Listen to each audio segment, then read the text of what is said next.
নমস্কার। সান্ধ্য মজলিস বইমেলা গেল।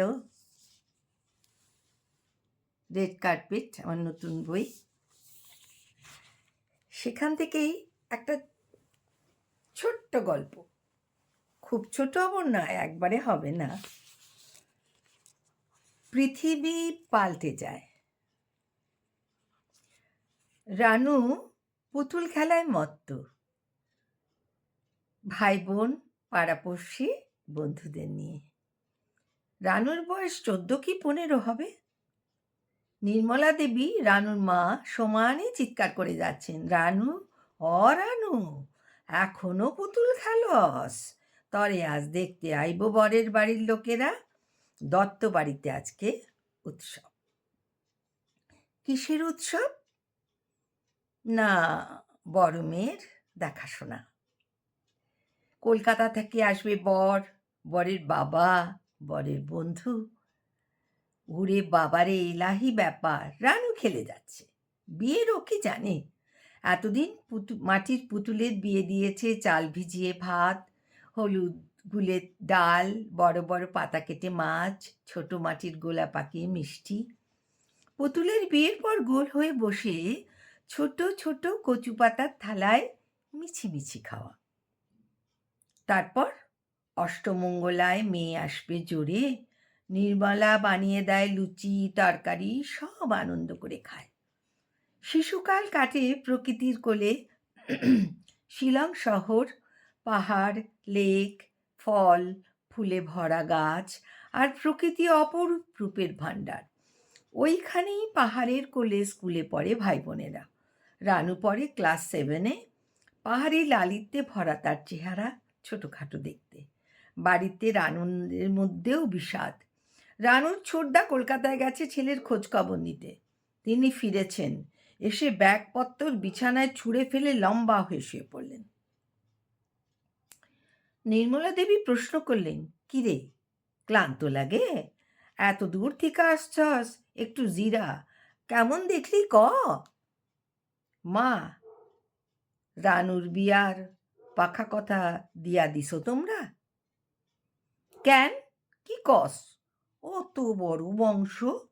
আরে ছেলেটা তো গুন্ডা কুস্তিগির। আমাগো রানু কতটুকু মানাইব? কি দেখলি কইবি তো? আরে খুইজ্জা খুইজ্জা বাসায় গেলাম। বিশাল বাড়ি, পরিচয় নিয়া বইতে দিল, আপ্যায়ন করল। তারপর তারপর তারপর বাসায় তো ছেলে আসিল না, কইল আখড়ায় কুস্তি করতে গেছে। আখড়া বাড়ির কাছেই ছিল। গেলাম, ছেলের খুঁজিয়া পাই না। শেষে একজন দেখায় দিল। ও মা, কি কমু, একটা লেংটি পইরা ছেলে শুইয়া আছে, আরে মর্দন করে একজন।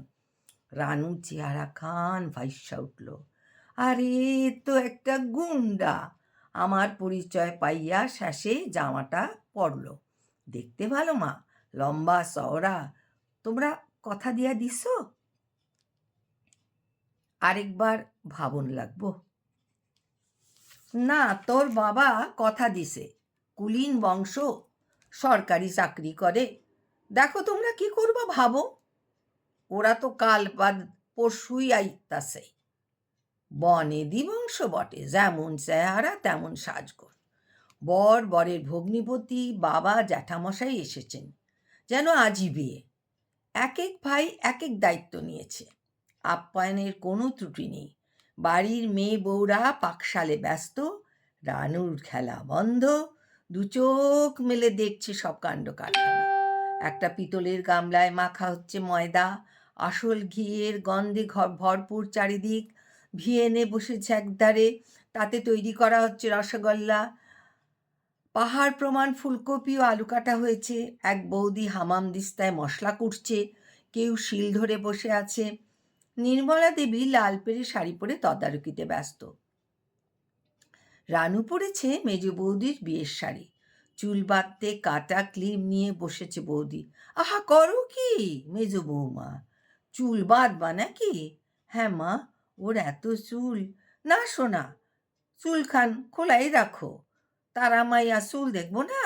শোনো, ওরে একবার বড় বৌমার কাছে পাঠাইবা। কেন মা? কইতাছি তাই। বড় বৌদি লক্ষ্মী প্রতিমা। তিনি এসে আদরে রানুকে কোলে বসালেন। শোনো রানু, মন দিয়ে। বরের বাড়ির লোকেরা প্রশ্ন করলে মাথা নিচু করে শান্ত হয়ে কথা বলবি, বুঝলি? তিতর ডাল কোন ডালে হয়? ফোড়ন কি দেয়? কাঁচা মুগ ডাল, রাঁধুনি বা সর্ষে। আমাদের পরিবারের নাম মনে আছে? কমু? না, হাতের লেখা দেখবে, সুন্দর করে লিখবি, বুঝলি? প্রথমে সবাইকে পায়ে হাত দিয়ে প্রণাম করি। কোন গান গাইবি? ওই সোনাদার শেখানো গান, জীবনে যদি দ্বীপ। রবীন্দ্রনাথের গান জানিস না? তাহলে সেজ বৌদির গান গামু। কোন গান? চরণ ধরিতে দিও গো আমারে। হ্যাঁ, এটা খুব ভালো হবে। রানু জানে না বিয়ে জিনিসটা কি। ও জানে সেদিন মেয়ের দিন, তাকে নিয়েই উৎসব। সাজানো, কত গয়না, ফুলের গয়না পরে বসে থাকে মেয়ে। চারিদিকে আলোর রোশনাই, ফুলের গন্ধ।